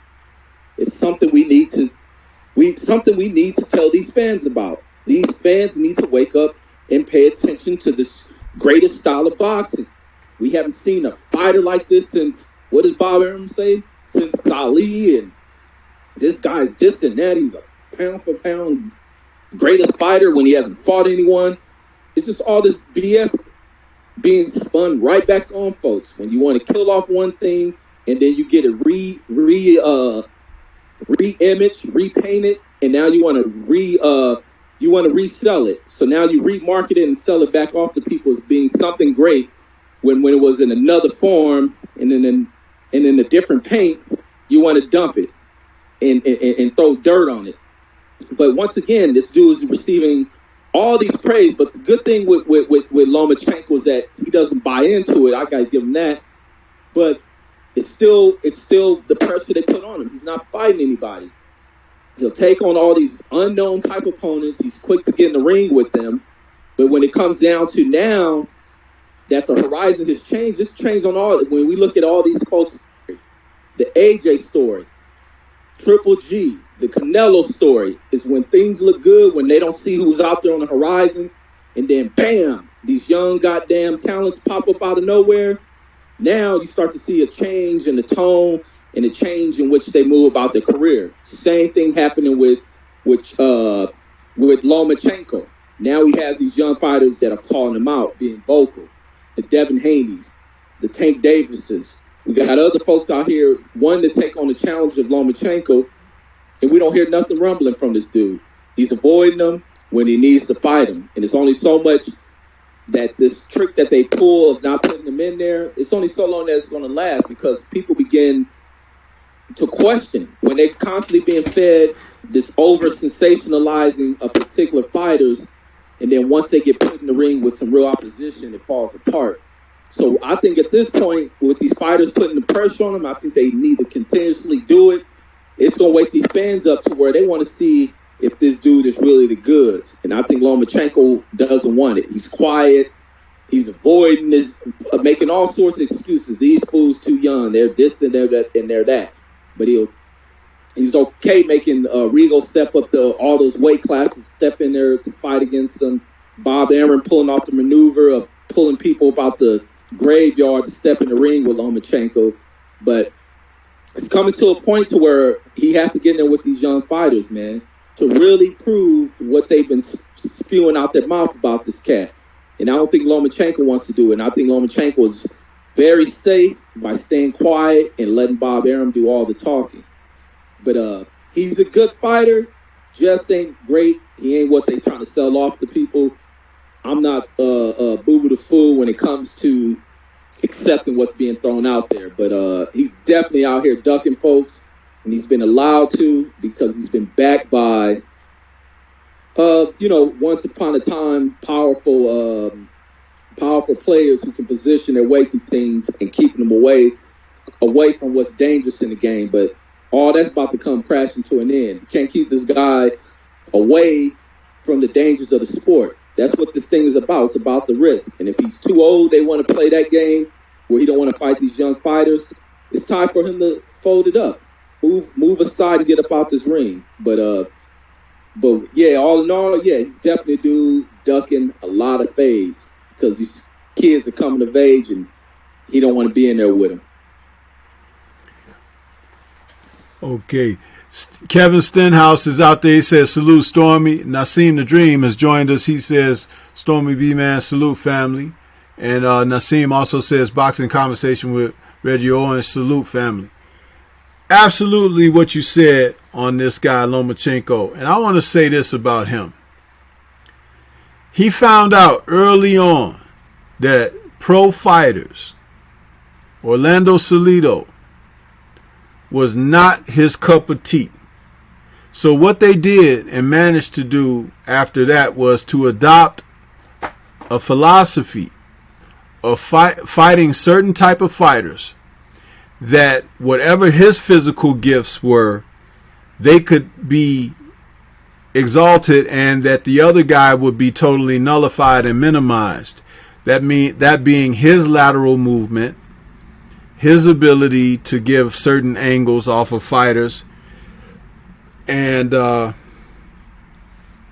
not face fighters with the typical pro style of crowding, applying extreme pressure, fighting on the inside, fighters who could fight on the outside with jabs that could box from distance and keep opponents at bay. There's a certain amount of fighters that styles that he hasn't faced, which is why his record is so low as well, because the game is full of them, but it's very difficult to weed them out, the ones that you don't want to face, because you don't want to be exposed as really someone who can't contend with the pro style. As long as he's fighting someone who has a similar amateur style that is a pro, and someone who is not as versed in the qualities and techniques of which I just spoke of, he can thrive. It wasn't so much that Orlando Salido was a better fighter than he. It was the style that is not good for him. It has never been proven a good style for fighters like him. Good amateur styles. There's one fighter that you know very well, Amir Khan. He had a pro amateur style, and he got knocked out several times, and he got beat up several times because when he came across a skilled pro, they were able to exploit his weaknesses. This is what Vasily has managed to avoid, and this is what the brain trust at Top Rank Boxing have sought to make certain that they go that extra mile to be careful and practice with care of how they handle his career. That's what it is with him. He is someone who cannot take on a number of professional styles that will exploit that amateur style. That's what it is at the end of the day. To hell with Vasily Lomachenko. Now, we can go to the number one. The number one ducker, possibly in boxing today, possibly in the history of boxing ever. Leo Santa Cruz. Give us what you got, Reggie, on Leo Santa Cruz. Gary Russell.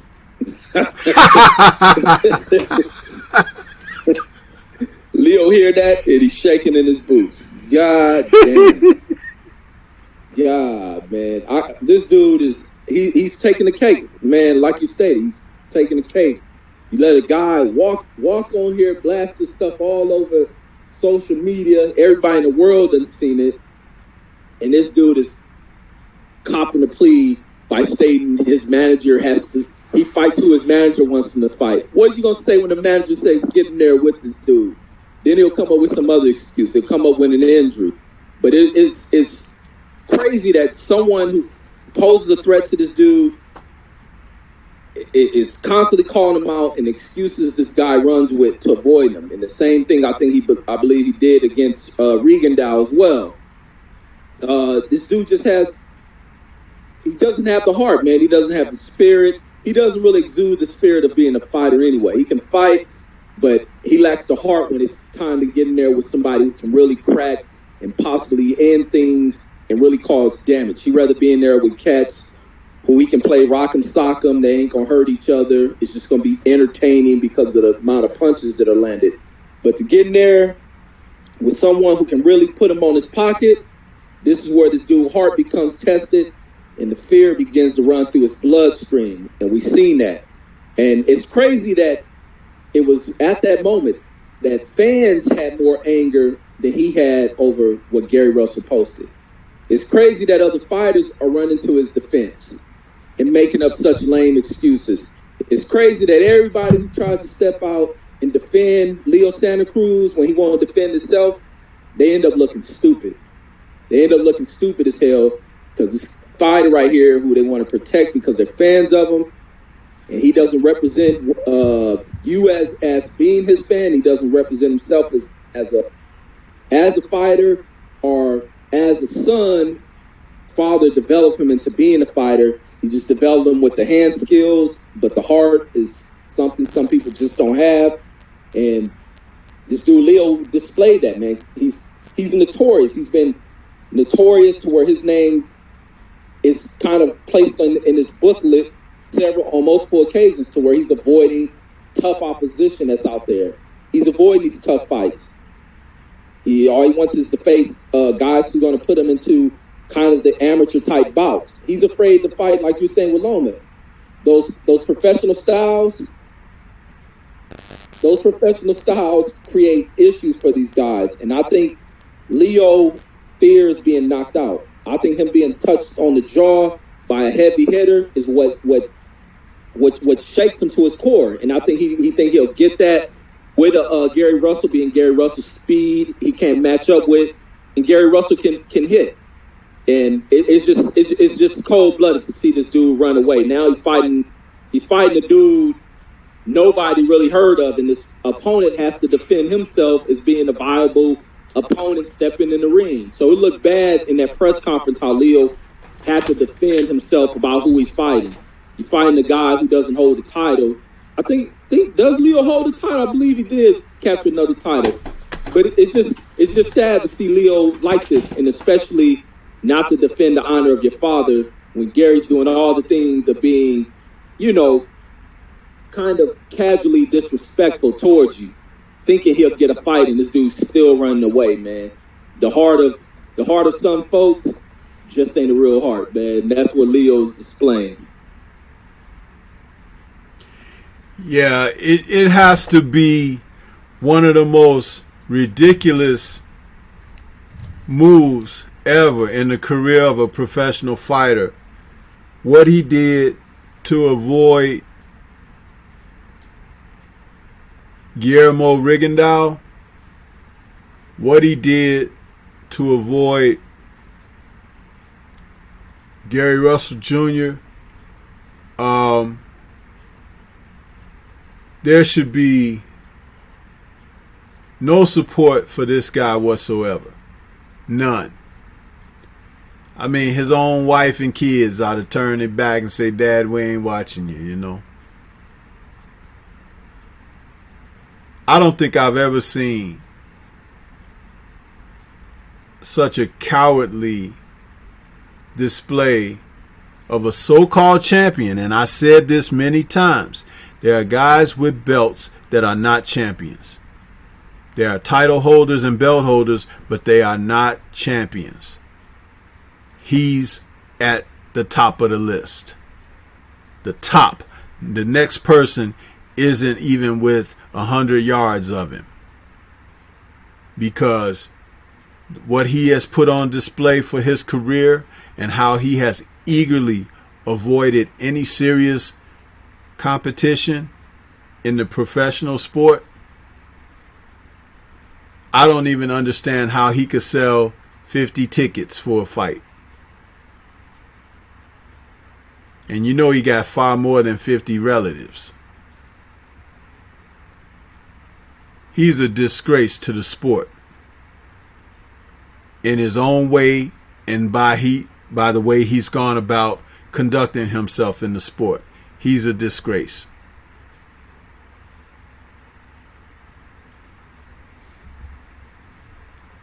Yeah, he doesn't. He ain't displaying none of that warrior spirit.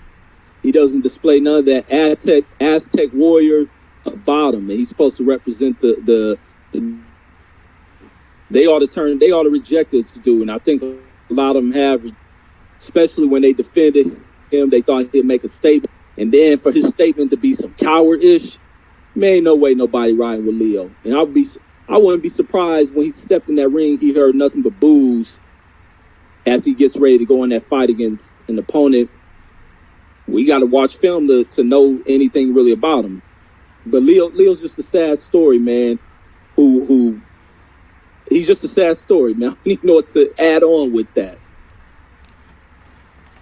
That's fine, brother, because we cooked on all of them, all 8, the top 8 ducks in the sport of boxing, ready for the grill, ready for the soup pot, and ready for the skewer, There's a Mandarin restaurant that my wife and I like to go to where they have roast duck.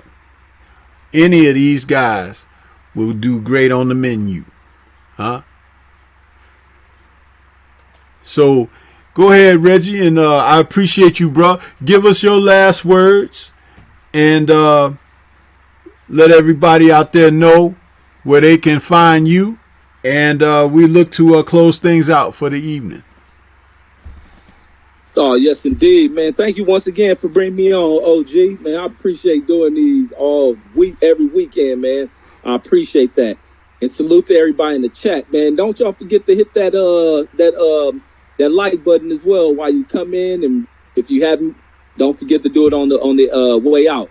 But man, it was great coming in here to talk on this. Also, man, even though he ain't a fighter, Bob Arum got to be on that damn list too, as a great ducker of great events. He's the dude who steps in and interfere anytime something's good going with the sport or should be good, Bob Arum, old. I hate to talk bad about those. I can't talk bad about him because of his age, but still, he's a clown to this game. But he's definitely on this list of being. He up there with Leo Santa Cruz when it comes to being someone who, when he likes somebody, he's trying to build somebody where he ducks them facing true opposition within the game. I couldn't imagine what he'd do if he had Canelo with him. But, man, thank you for bringing me on here once again. And you guys can catch me at Boxing Conversations with Reggie Owens. And, man, this is a great show, man. I appreciate everything. Enjoyed my time on the show, bro. Yes, sir. Yes, sir. And I really appreciate you, man, because you helped me come out here and put this together. And I told you when I gave you that outline, it was right on the money, wasn't it? Yeah, right on point. It was right on the money. And we segued right into that last portion, even though it wasn't my idea going in to set it up that way. It just worked out that way. So, you know, that was a great thing there, man. I'll tell you guys, you know, everybody that stayed with us out there in the chat, if you got a chance to hear that top 8 duck in the sport of boxing, the fact that ducking still is the order in the sport of boxing, that was what that segment was called, and what the episode of tonight's Friday Night Chop Session was called. If you guys stuck around for that, you heard some good stuff about some fighters whose names might be a little popular, but that don't mean that those fighters are popular. It just means that they are noted for some things that may not be the most flattering aspects of the sport. And we need to continue to stay on their necks and talk about them in a manner of which they need to be addressed, because they are not living up to champions in the sport, though many of them hold belts or have touched a belt or have been within sniffing range of a belt. But we need to keep belting them in the gut to let them know that we own them. And that for the sport that we love and support, that we want to see quality. We don't want to see someone just being a part of the pack, you know, having participation ornaments and trophies. Get the hell out of here with that. This is boxing. The best against the best. If you ain't got what measures up to the best, get your butt back in the gym, get you a better trainer, get your skills together, and come back and try it again. Don't be going north or south of the divisions looking for somebody you could take advantage of because somebody whooped your ass, or you scared to get an ass whooping. That's what happens in boxing. Ass whoopings. And there's plenty to go around. You know. Don't forget to catch me tomorrow morning on In the Eye of the Storm, where tomorrow's special guest will be Scrapbook Boxing. Okay? Scrap will be joining Stormybman on the Eye of the Storm, and we'll get a chance to talk it up about Scrap and his wonderful channel, the Forgotten Fisticuff series, where he lets us know everything about his channel and what he's doing and what his plans are going forward. So, this has been Stormybman, and for my guest, Boxing Conversations with Reggie Owens. Salute to everybody that was in the chat with us. Please hit the like button on your way out. And don't forget, there's another episode of Dine and Dish coming up very soon. Stormybman likes to keep it a little, keep it a little diverse around here, so we don't get too tired of boxing, especially when you've been hearing so much from so many different sources. So, with that being said, my guest Boxing Conversation with Reggie Owens, Stormybman, and we're going to sign off and say peace to all and have a good night. Peace.